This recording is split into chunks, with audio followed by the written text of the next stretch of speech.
پاکستان سے کسی نے پوچھا اگر کوئی شخص اسٹیمپ پیپر پہ قسم کھا کر لکھ دے کہ میں کسی عورت سے نکاح نہیں کروں گا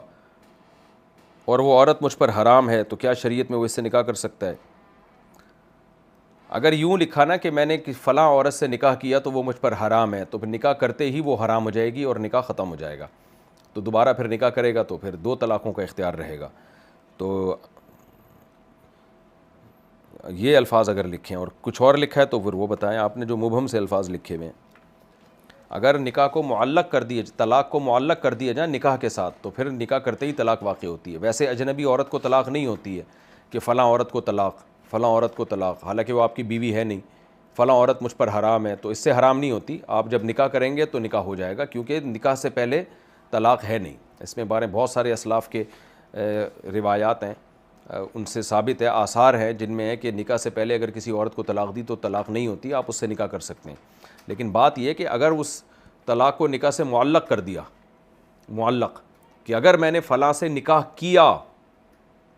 تو پھر اس کو طلاق، تو پھر نکاح کرتے ہی طلاق واقع ہو جائے گی۔ تو اگر اس شخص نے یوں کہا ہے کہ میں فلاں عورت سے نکاح نہیں کروں گا، یعنی اگر میں نے اس سے نکاح کیا تو وہ مجھ پر حرام ہے، اس طرح کے الفاظ کہیں، تو پھر جب یہ اس عورت سے نکاح کرے گا، نکاح کرتے ہی وہ عورت اس پر حرام ہو جائے گی۔ یعنی حرام ایک دفعہ حرام کا ہے تو یہ حرام سے ایک طلاق بائن ہوتی ہے، تو ایک طلاق ہوگی، نکاح ٹوٹ جائے گا، تو پھر دوبارہ نکاح اسی وقت کر سکتا ہے اس سے، لیکن آئندہ 2 طلاقوں کا اختیار رہے گا۔ امیر حمزہ صاحب انڈیا سے، میرا سوال یہ ہے کہ میں حافظ ہوں، جس مسجد میں میں نماز پڑھنے جاتا ہوں وہاں امام نہیں ہے، تو عام لوگوں میں سے بعض لوگ امام بن جاتے ہیں جن کی قراءت بھی صحیح نہیں ہوتی اور لفظوں کو بھی ادھر ادھر کر کے پڑھتے ہیں، تو کیا مجھے ان کے پیچھے نماز پڑھنی چاہیے یا نہیں؟ اب مجھے نہیں پتہ کتنی غلط تلاوت کر رہے ہیں، اگر گزارے لائق بھی کرنے ہیں تو نماز ادا ہو جاتی ہے، البتہ گناہ ہوگا کہ ایسے شخص کو امام کیوں بنا رہے ہیں آپ۔ تو آپ جب وہاں جایا کریں تو کوشش کیا کریں جس کو تھوڑی صحیح تلاوت آتی ہے اس کو امام بنایا کریں، خود ہی بن جایا کریں۔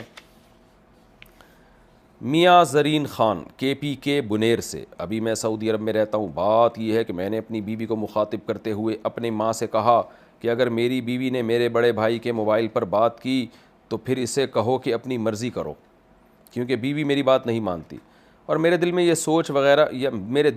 سوچ وغیرہ میں بھی طلاق یا چھوڑنا نہیں تھا۔